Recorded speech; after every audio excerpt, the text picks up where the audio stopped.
All right, good day, everybody. This is E. Marcel Pursuit. Welcome to another edition of the Sports Inquirer show. Hope you're doing well out there in the world. We're recording this on January 15th, 2021. A lot to discuss on today's show, starting with the big James Harden trade to the Brooklyn Nets. I have some opinions on that.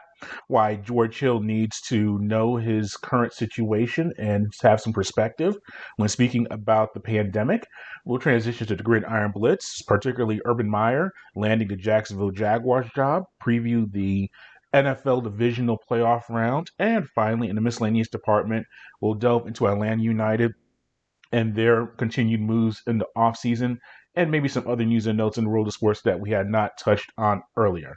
As always, we can follow everything that we're doing. Head to the mothership, thesportsinquirer.net. That's where you'll see all of our content.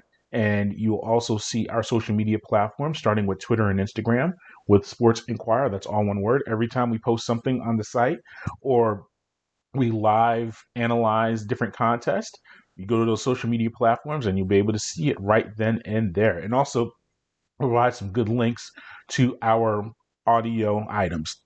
You also go to our Facebook pages under the Sports Inquirer and Sports Inquirer. We have two of them. You go to either one of those and you'll be able to see everything that we are doing. And then finally, subscribe to us on our audio platforms, particularly YouTube, SoundCloud, Spotify, Google Podcasts, and iTunes. Do a search for The Sports Inquirer and you will find out everything that we are doing. Things are going well here for us. As I said, we're in the first part of the calendar year, so we're starting to see a crossover of different sports at the same time, with basketball in the beginnings of their season still. Obviously, the NFL playoffs are a big part of what's going on. We finished up college football season. College basketball has started to play a little bit more right now, even though with the pandemic, we're seeing so many games canceled and moved, but still in the middle of the season. And you also have the off seasons of baseball and MLS and everything like that. So it's a pretty active time in the world of sports, but there were some things that were highlighted more than others, and that starts off with the James Harden trade to Brooklyn.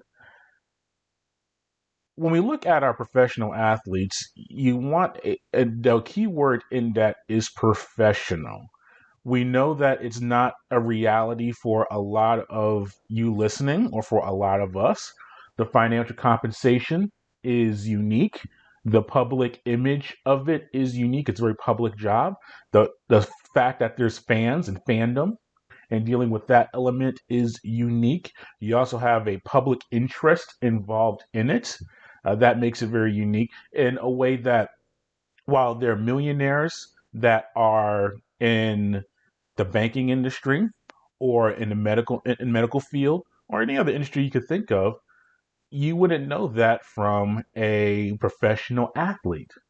There are bankers out there and there are other industries where people are making tens of millions of dollars and even beyond.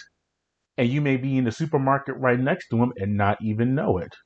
But if it's an actress, a musician, an athlete, or someone in those very public fields, or even political, or a politician, and they make millions in different ways. Some of them, some do, some don't. But you'd recognize that person if you are familiar with that work because it's very public. With that public, with that public perception or what you have going on comes a responsibility. And we have two examples of very public figures not acting in a professional way in relation to their work. Yet they were also rewarded in a way for that lack of professionalism in that particular work. And it all ties in with the Brooklyn Nets and with James Harden. We'll start with James Harden, who is a first ballot Hall of Famer, multiple scoring champion, has produced numbers that have not been done before in the history of the NBA, from a 50-point triple-double to scoring streaks, consecutive scoring titles. He has become on a short list of the best offensive players in history of the NBA. And I'm not saying the best of all time. That's another argument for another day. But as far as scoring the ball and in that particular skill set, he's one of the best of all time. And if you want to go generational in the past 10, 15 years, He arguably may be the best scorer over this time frame. Now his new teammate may be the best in that time frame as well. That's why Brooklyn is such an interesting dynamic. But the point is, we've seen James Harden go to Houston over the past 7 years and emerge as an MVP, one time one of the best players in the NBA. But we've also seen an over reliance on him. But we've also seen different ways that they have tried to accommodate him for a championship. We saw them trade for Dwight Howard. That didn't work out. We saw them trade for Chris Paul, and they made it to the conference finals and had a chance to win in Game 7 at home against the Golden State Warriors. Did not do it. We saw them trade away Chris Paul because apparently they had issues, and they bring in Russell Westbrook, they're both from the Los Angeles area. They grew up there. They're very friendly. We saw that trade made last year, and we saw them accommodate him with a lot of shooters around him. If you look at the structure of the team, all that was done. Plus, he is signed. I don't like counting money and counting people's pockets, but he was compensated in a very major way, $30 to $40 million plus per year in his contract signs, and that's his right, and that's what he's earned. In life, you are worth what you are given. And he was looked at as a player of that stature, and he's earned it. He's a tremendous player, and that's what he's done. However, you look at the changing landscape of the NBA, his team is not in championship contention. And they are not in the level of a Lakers, a Clippers, Denver, just alone in the West. And then you go over to the East pre-trade. They were not at the level of Brooklyn, Philadelphia, Boston, Milwaukee, maybe even in Miami. So he looked at the scenario this offseason. His general manager, who he was Daryl Morey, who was very close to, signed him to all of those big deals. He transitioned to the GM position with Philadelphia. So he's out of there. They bring in a new coach. They make some changes, signed DeMarcus Cousins. They trade away Russell Westbrook for John Wall to Washington. So you have a new setup there and everything going on. He's unhappy. He wants to be traded. He is not happy with the current situation. He's not the first athlete, nor will he be the last athlete to be in that deal. And that's understandable. This is where, if you don't like your position, you have leverage.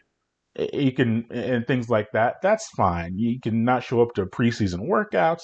If you want to go through your agent or through your media contacts and say you're unhappy, or just go directly to management, that's your right if you're unhappy with the scenario. The problem is, you're happy a few years ago when you signed that long-term extension and there are 2 years left on your deal. So what do you do? The smart thing to do, and this is where the professional aspect comes into play, is to show professionalism. It would be to go to train in the off season, be in shape, show up before the regular season starts, and you play your games. That's the professional thing to do. Harden did not do that. You could tell that he did not work out in the off season. He came in out of shape. And you could see just from the visual of him, I'm not fat shaming him or saying he's too big, but the visual is not very good from what we've seen from the past. And it translates to the performance. This is a man who has averaged 30 plus points multiple seasons in his career. And his last 4 or 5 games with Houston, he was not even able to get to 20 points per game. Making bad passes, the defense that was already lackadaisical to be optimistic got even worse. And at the end of that last game against the Lakers, his last game with Houston, he goes in his post-game press conference and says he's done everything he can for that franchise. That's not true. Up to that point, you could say he did show up and try to win. Now, there were multiple times during that tenure where he did not show up in the postseason, and you can put a significant amount of blame on him, them not winning postseason series. Think a few years ago when the team lost to San Antonio at home to end their season, when they didn't have Kawhi Leonard on the roster and they lost by more than 20 points at home. You think back to 2 years ago when they had a 3-2 series lead over Golden State and had game 6 and 7 at home to win that series. Or they had a chance to win that series in game 7 and missed about those 20 consecutive 3-pointers. And I know Chris Paul wasn't on the court, he was injured, but still, if you're on that team, there's a way you should win that game. And that was a team, remember, that did not have Kevin Durant on the roster at the time for Golden State. So you put all of that together, he did not succeed in the ultimate, not even making the NBA Finals. And when you're at that standard of James Harden, you have to do better than that. And he did not reach that mark.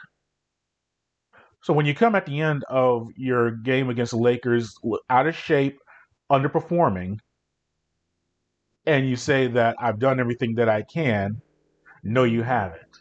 And you make a very uncomfortable situation for Silas, their new head coach, who has worked really hard to become a head coach, about 18, 19 years as an assistant in the NBA.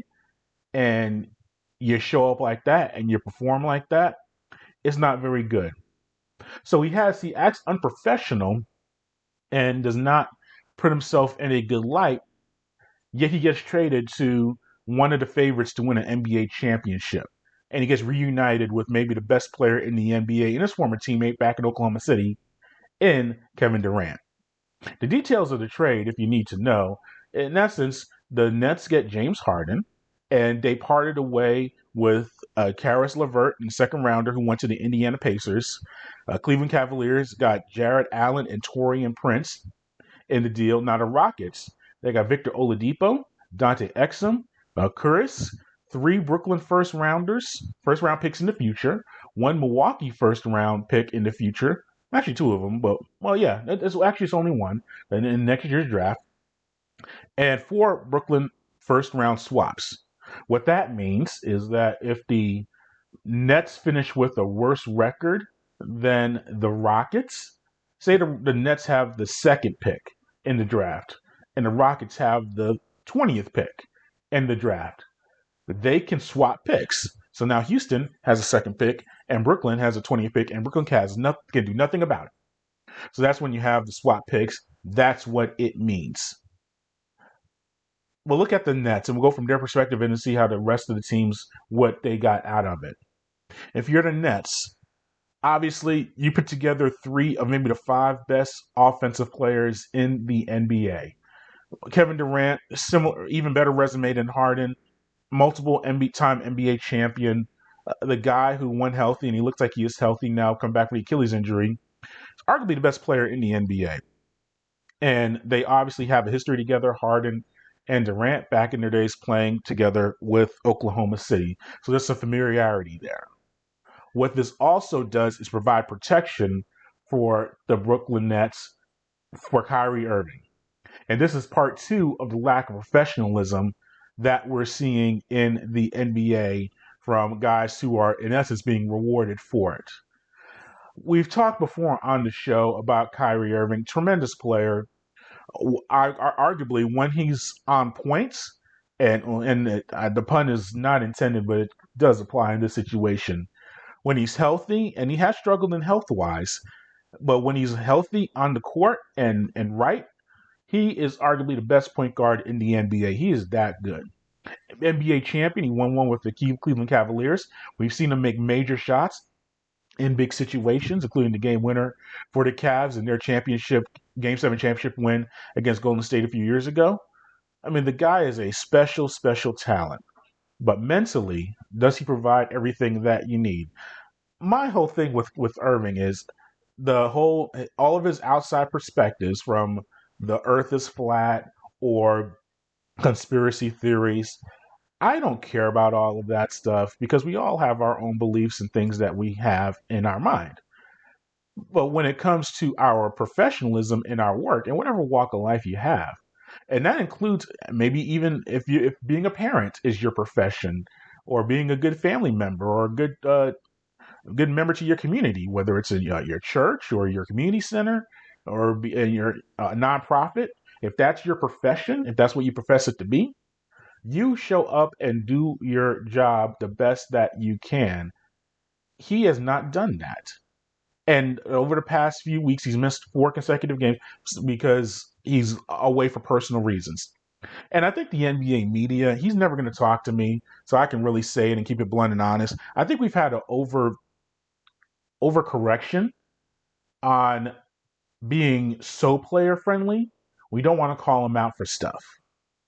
I think I started following sports in the 80s and the 90s, and yes, there was a time period where, and some will say it's racially influenced. You have white writers and media members talking about minority athletes, particularly black athletes. There's always going to be a level of, is he kind of where there's going to be maybe a miscommunication in that, and that usually takes place. So you had a lot of times like these guys, these black athletes using code words. We all know what they are, and all this stuff. And there was a long time period where yes, the media and the players, there's a lack of trust on both sides, and that's just the way things were. But I think what happened is two things started to happen. One, I think you started seeing more minorities or more, I'll say, sympathetic white people becoming media members and siding with the players. And I think that's twofold. One, I think it's different perspectives. Me as a black man, I'll look at a black athlete and maybe understand a little bit different perspective than a white media member that I've worked alongside or covered the same game. We may look at it from a different way. So I may relate more to a black athlete because I'm black. So that's one thing that's happened. Two, a lot of these media members are kissing ass and trying to get that great interview or get that press clip or to get hits on their website so that they're chummy with the athletes, they're cool with the athletes. That's why when I see a Kevin Durant or Kyrie Irving, and I'm picking on them because this is the topic that we're talking about, and it ties to every if you I can name examples in professional soccer, WNBA, baseball, football. It's all the levels. You'll see these same athletes talk bad about the media as, oh, you guys don't understand me, this, that, and whatever. Yet you'll see them on ESPN or Fox Sports doing exclusive interviews and giving full sessions with those same media members that they don't like. And those media members, because I see it personally, they're kiss asses, they're kiss butts. They are catering to the athlete so that you'll see them on the TV or on your podcast. That's just the reality of the situation. The objectivity is gone for the most part in sports media. That's the reality of the situation. So you had that overcorrection of all of these media members that are trying to be nice to Durant, nice to Kyrie, not calling them out, or James Harden when they have moments of unprofessionalism.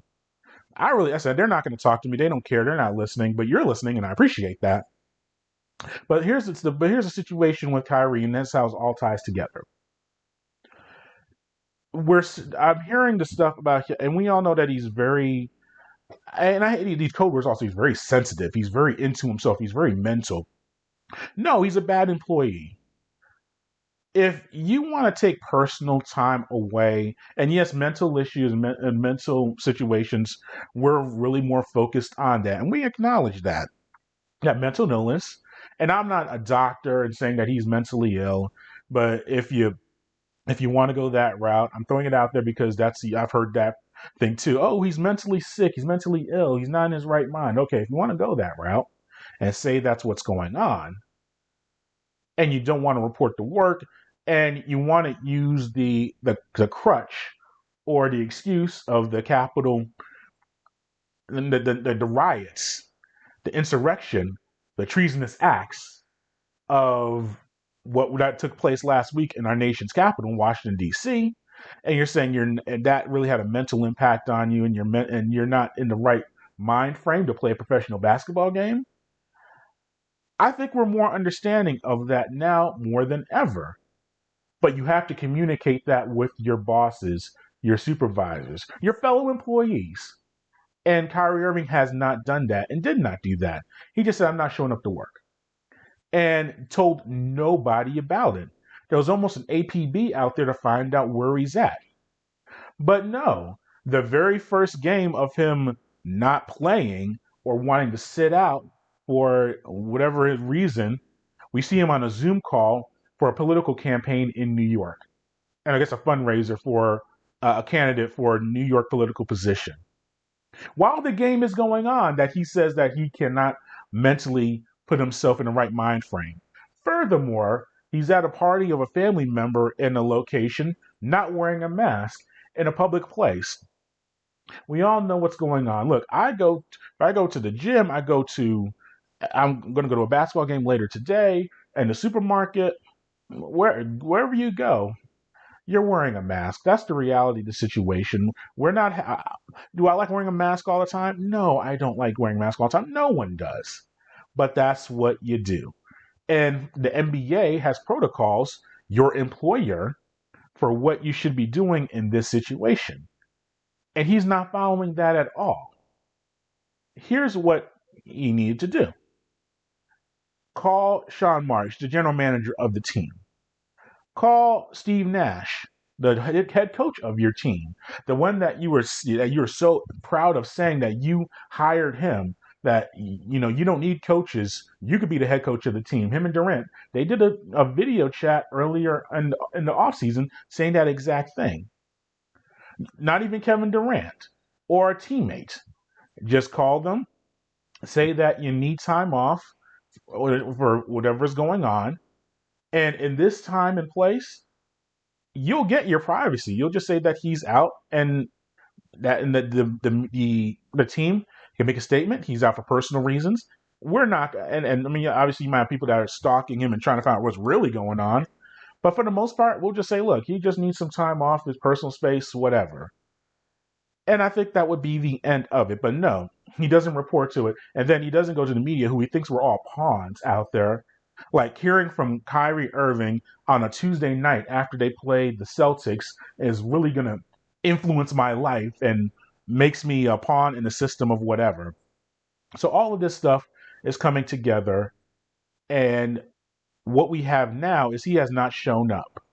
And I think Kevin Durant, he went to Brooklyn specifically for Kyrie Irving. Kevin Durant could have gone anyway. He could have re-signed with Golden State. He could have gone to Miami. He could have gone to any other team in the NBA. Gone to the Lakers.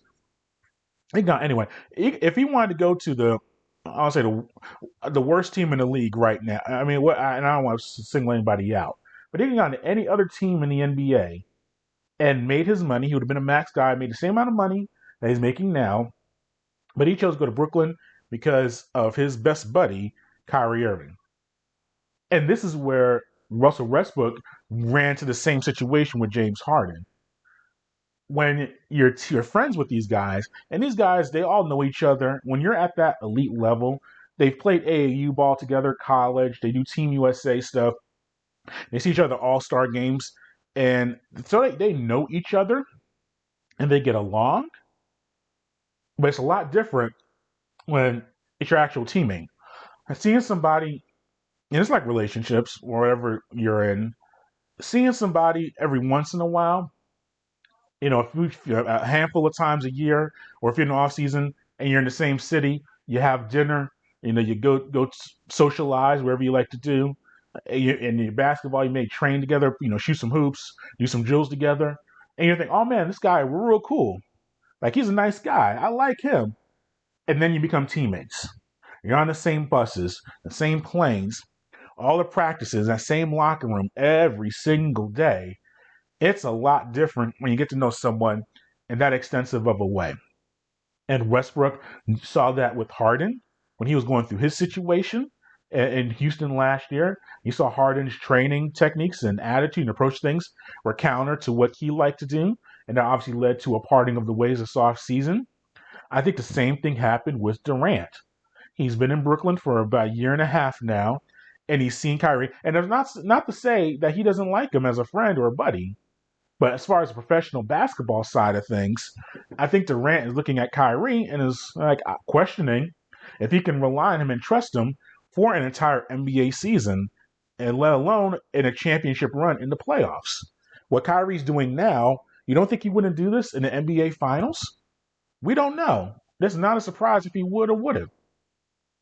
So I think when you have this trade take place, James Harden is a security blanket for when Kyrie, if he does not return to the Nets. I think he's ultimately going to, because I think, and the Nets are being very nice about it. And that's what I'm saying. If he was more upfront with the Nets, he'd be okay. They're still paying him. He's still being compensated. They haven't fined him, suspended him, all the other stuff. But going back to on the court, we've really gone off on a tangent here, but it had to be said because we need full context for this trade because it represents a lot of what's going on in the NBA and what is turning off a lot of people in professional sports. Because I listen to national shows, particularly on Sirius, with the Chris Mad Dog Russo. I listen to a show every single day.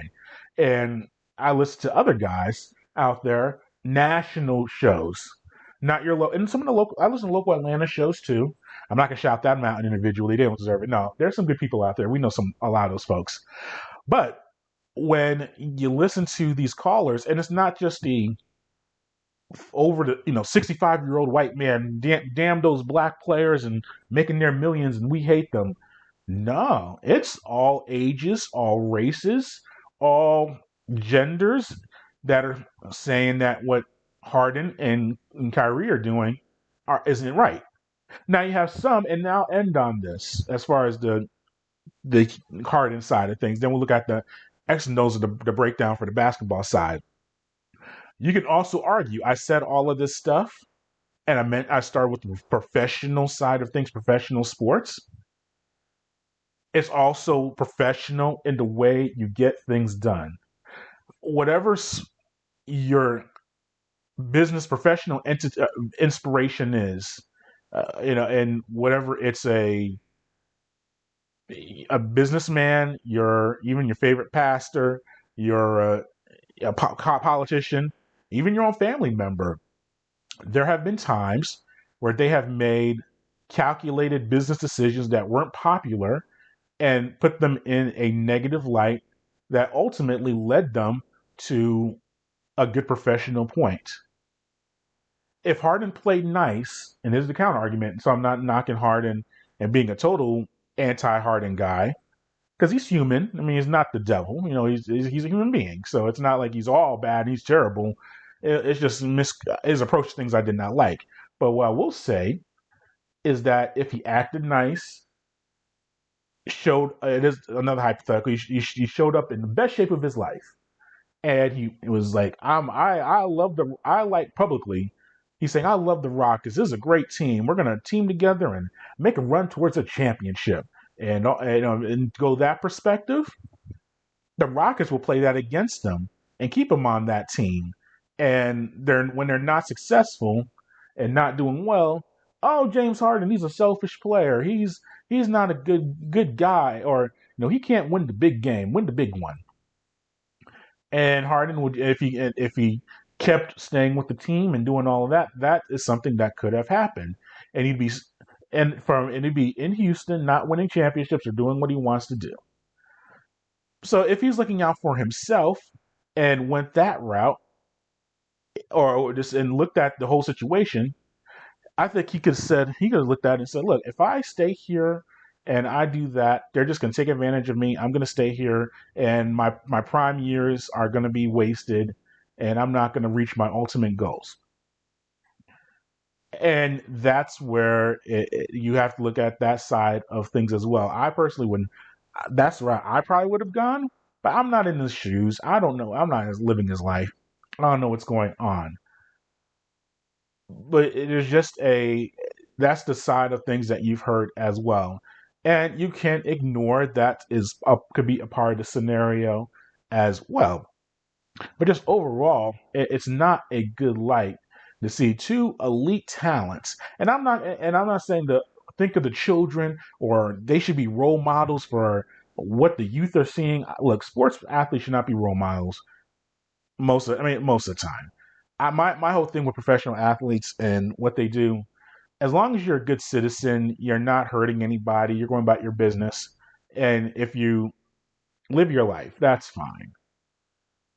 I think that people look to athletes and look to public figures, not just athletes, a little too often for this role model. You should be an inspiration to everybody type of deal when you don't look at your own family members or community members that are doing some good things. You'd rather your son or daughter look at a superstar athlete and not that aunt or uncle who have a good job raising a good family, a good public citizen. You don't highlight that, yet you want to highlight that star basketball player or football player, and then when they make a misstep, oh, these athletes are terrible, they're awful. No, look, they're going to do what they do. They're athletes. I don't expect anything more than athletes for them to be athletic. They can live their lives, have their own opinions, their own perspectives. That's great. They're humans, and that's fine. But you can't look at this as, oh, if they do bad, then that's bad for society and all this other stuff. No, whatever. But point being, so I'm not going on that tangent of, think of the children and all that stuff. But still, it's not a good visual that you have these two guys who are, I said, tremendous players. And I know, and both of them, I think they do good. We hear about they do good in the community. They contribute with charities and their own endeavors, especially Kyrie. And we know that he's donated a lot of money to charities. He's very involved in a lot of community endeavors. That's all respectable. But when you're showing unprofessionalism on your work side of things, it has to be called out. And I don't think it's been called out enough by people. On the basketball side of things, if when Kyrie returns, I keep saying if he's going to come back and play, it's a very good setup. I said three tremendous offensive players, three guys who are capable of being MVPs, in the league. Two of them have already proven that. Two of them are NBA champions. They've proven it at the highest level. I think they lost a lot of depth. Again, you losing Jared Allen, Taurean Prince, and Karis LeVert, those are not moves that should be ignored because I thought that with a healthy Kyrie and Durant in that roster, they had a chance to win a championship, and they still have a chance to win a championship. But I like the depth of that roster. They had defenders that could contribute, especially Jared Allen, a guy that could contribute and defend in the post. I thought losing him was a bad thing. But I figured what Brooklyn is saying is that they're going to outscore people. They're going to score a bunch of points, and whoever they're going to try to win games 130 to 120. And they're going to win a majority of their games like that because those are three special talents. I think on the court, Durant's fine. Literally on and off the court, the man just goes with the flow. He'll get his shots where he needs to. He's so efficient. He'll roll and he'll get his 25 or 30 points every night on 15 to 20 shots, even less than that if he needs to. So he's going to be all right. I think that Kyrie and James Harden are so ball dominant. That's going to be interesting to see what happens there. I think Harden can work out a little bit better in that regard because we saw him play Russell Westbrook last year, playing off the ball. Wasn't his most productive year, but I think that he can work around that. And then having Durant around is going to be very good. Kyrie's primary ball handler, we all know this. He's a more point guardish guy, if you want the traditional perspective. I think that he'll be able to work it out overall. But I think if they face teams with size in the playoffs, like in Milwaukee or Philadelphia, if they face Joel Embiid, they're going to have a lot of trouble defending Embiid. And DeAndre Jordan, who has been a all-star in his past and even an all-NBA performer, those days are behind him. And I think that Jared Allen was a much better post player than DeAndre Jordan. And I thought they were playing DeAndre Jordan because for seniority, he's a veteran. He brings you that. But if you looked at Brooklyn when they were performing at their best, Jared Allen was on the court and they lost him. So they better hope DeAndre Jordan can find his fountain of youth, I guess, and go back to 5 years ago and play more at that level. So that's where I think Brooklyn is going to run. And then if you go to the conference and they make it to the NBA Finals, I think they'd have trouble with the Denver with Jokic. They'd have issues with the Lakers, who I think are the best team in the NBA right now. But that's looking long term. Short term, though, in the East, you do have to place them as a finals contender. And that's the that should be like the basement. If they don't make it to the NBA Finals, it's a complete bust. Some would say if they don't win the NBA Finals over the next 2 years, it's a complete bust, and I can agree with that to some degree. So for Brooklyn, and you have to make the move. I saw that there were stories that the Rockets went to Philadelphia, or Philadelphia offered Ben Simmons and two other players for James Harden. I think that would have been a better move for Houston, a short term. But they decided to go with the long term move and get all those draft picks and involve the Pacers and the Cavs into it. So I think that was an interesting move overall. And now the Rockets, they do get three rotation guys, including Victor Oladipo. Now, the problem with Oladipo, he's an all-star and could be him and John Wall, I think, are a nice combination in the backcourt. Problem is, Oladipo is a free agent at the end of the year. So they have to re-sign him. And most of the time when you have these trades, there's usually an agreement that these guys, they'll re-sign with the team that traded for them. But they do have to figure that out. You have to acknowledge that as far as the layout of this trade. And they get three Brooklyn first rounders over the next few years. Now, looking at that, it's in 22, 24, and 26. Now, this year's upcoming draft, that pick is not going to be very high because Brooklyn's going to have a really good record. But maybe they're banking on the fact that the Durant, Irving, and Kyrie Irving and James Harden, that grouping's not going to work out. So by 2024 and 2026, when those other first rounders come in, they may not be doing so hot in that regard. So we'll see what happens there. And those draft picks could be pretty good, including the other first rounders with the swaps. So I think that Houston is banking on that, and we'll see what happens there. And so the Pacers, they get Karis LeVert and a second rounder. The advantage there is that Oladipo was a free agent at the end of the year. They get Karis LeVert, a guy who can be a 20-point scorer in the NBA and has several years left on his contract. And so they have him committed there for a few years, so they don't have to worry about re-signing Oladipo. So I think for the Pacers, you take a downgrade because I think Oladipo is better than LeVert, but you get more contract security in that regard. The Cavs, they get Jared Allen and Taurean Prince. Now, I think Allen is one of the better young big men in the NBA, but you have Andre Drummond there also. They play the same position, or maybe you try to play them together. I don't know about that part of things. Taurean Prince, I think he'd be a good wing for them, especially with Kevin Love, his continued injury issues. I think Taurean Prince can find a good, nice starting spot with the Cavs, especially when they have Colin Sexton and Garland. They're backcourt of the future there in Cleveland. So I think Taurean Prince will get some good run. Andre Drummond part of it, they have to figure out as far as the post players. But yeah, so those are my thoughts on that trade. A lot going on there. And then to wrap up the backdoor cut, look, George Hill, the Oklahoma City guard, he's been very vocal in the past. He was very much behind Milwaukee He was with the Bucks last year when they took a very strong social justice initiative with that team, which is understandable, especially the things that are going on in Kenosha, Wisconsin. So he's very much in that mind frame.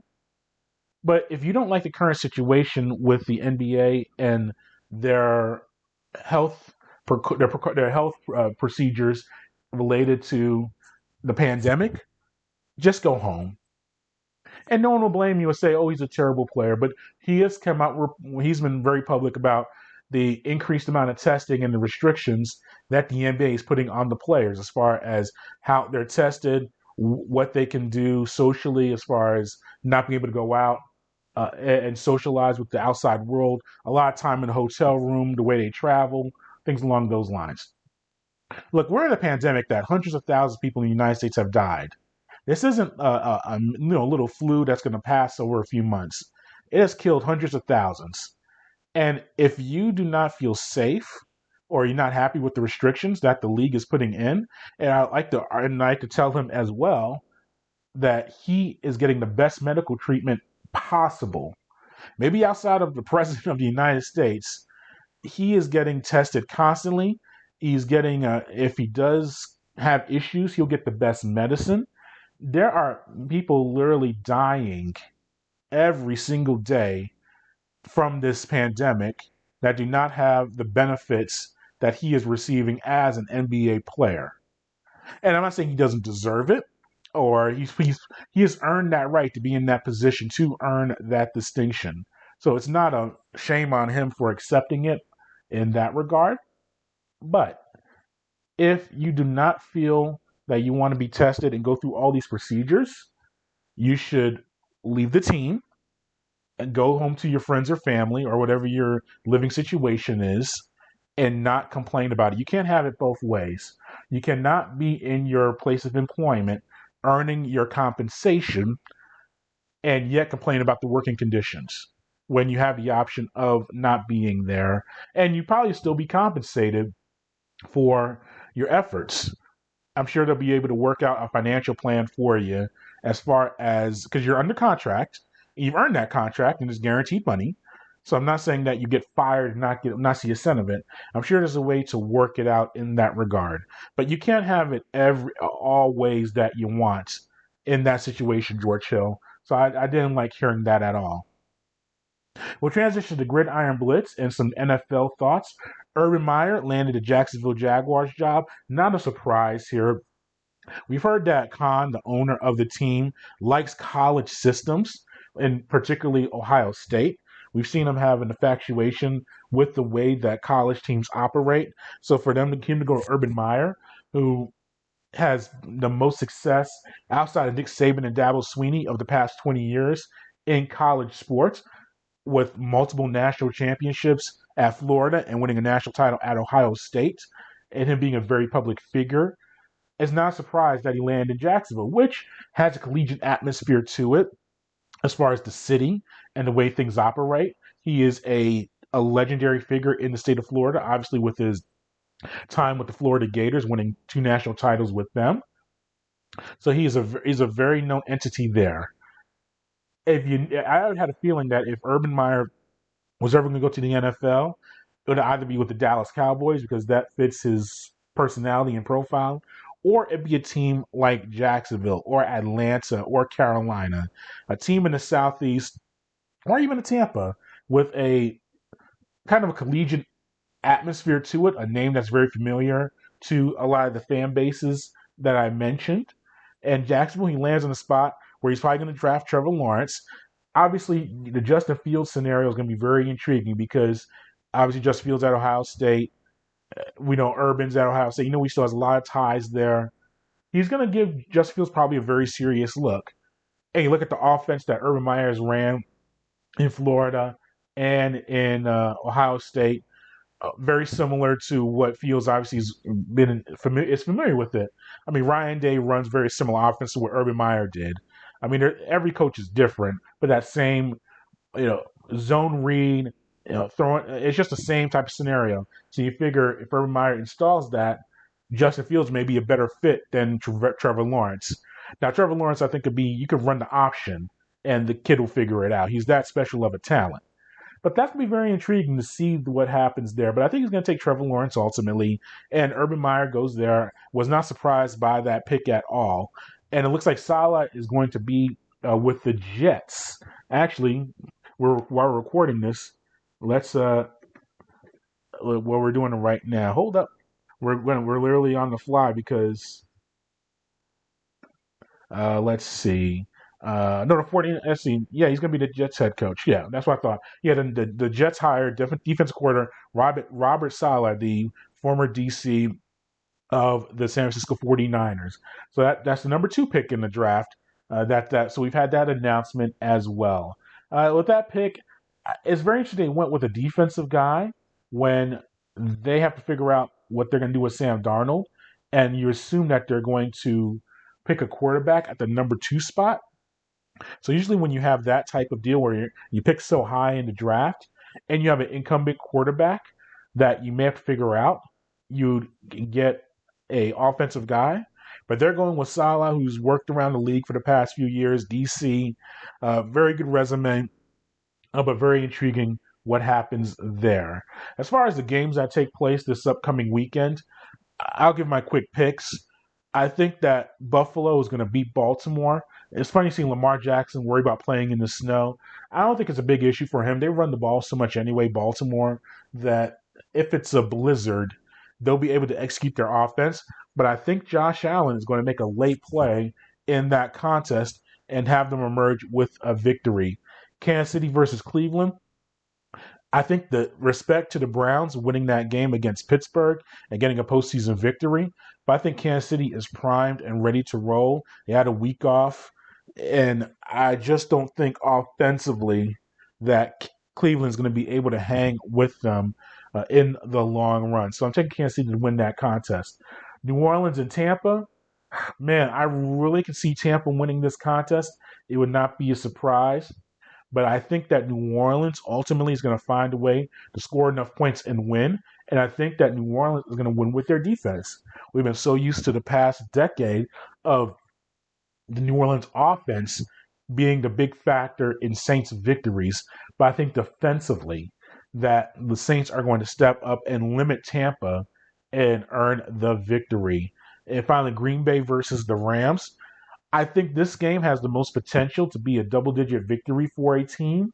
I mean, I think Kansas City, though, if they start hot offensively and Cleveland goes away from the running game and turns the ball over, I mean, Kansas City can beat them by 20 points. I don't think that's going to happen, but that has blowout potential. I don't see the Bills or Ravens, either one of those teams, getting a blowout, and I don't see New Orleans or Tampa, either one of those teams, winning a blowout in that contest. But I think Green Bay, if because you look at the Rams, they're so banged up. I think Jared Goff's going to start, but obviously he's coming off the thumb surgery. I think that with Aaron Donald, I guess dealing with some rib issues or an abdomen injury or issues there, and obviously he's the best defensive player in the league. Jalen Ramsey may be the best. They may have two of the top three defensive players or four defensive players in the league this year in Jalen Ramsey, the cornerback, and Aaron Donald, the defensive tackle. And that's why the Rams have statistically, the best scoring defense in the NFL. Green Bay has the best scoring offense. So when you have offense versus defense, usually the defense makes it close and makes it interesting. But I think with the Rams, them being banged up, and Green Bay coming in very confident on both sides of the ball. And I think that Green Bay has a chance to really put a solid number on the Rams. Now, the Rams, they do have one thing going for them. You saw Akers, the running back, have a very big game against Seattle last week. So they can run the ball a little bit and play some ball control. And that's a good thing. Maybe take pressure off of Jared Goff. But ultimately, I think Green Bay finds a way to win that game I don't say pretty easily, but I think double-digit victory is expected from my perspective for the Packers there. And then finally, we'll end with miscellaneous department. The Atlanta United, they made announcements today, filled out Gabriel Heinz's coaching staff. So we have several people coming in there. I think the big thing was also Stephen Glass, who was the interim manager for Atlanta United after the dismissal of Frank DeBoer earlier in the season. He is now back with Atlanta United 2. And then Tony Annan, who was the interim manager for Atlanta United 2, he moves back to the role as academy director. So I think that that's good. And when we've seen United 2 produce a lot of talent, from the route to George Bello to Miles Robinson, and down the line, Lawrence Welk, we've seen them have players come up from United to the main roster. So the pipeline is working well for Atlanta, and that's going to be more important now than ever because I think we're going to see a very active offseason as far as moves for Atlanta, and it's going to be more reliance on the academy and United 2 than ever as far as producing first-team players. So I thought that a continuity factor for Atlanta United in that regard was a very smart move for the franchise. And Lord willing, they're going to be starting camp over the next month or two, maybe even earlier. Let's see, with the 15th of January, they could start camp as early as next month. Now, schedules haven't been released and everything like that, and I think there's still negotiations going on with the MLSPA and the paperwork being done as far as a collective bargaining. But they could be starting training camp in about a month, which is really crazy when you think about it, how all these sports just come together and merge together with everything going on. That concludes today's show. Thanks for listening. As always, you can follow everything that we're doing on the sportsinquirer.net, and then go to your social media platforms or wherever you listen to your podcast and get our audio from there. You can go to YouTube, you go to the SoundCloud, you can go to Google Podcast. Let's see where else. SoundCloud. I think I mentioned them earlier. Yeah. So go to any one of those, and you'll be able to hear and see all the stuff that we have going on. Until next time, good fight, good night, be safe.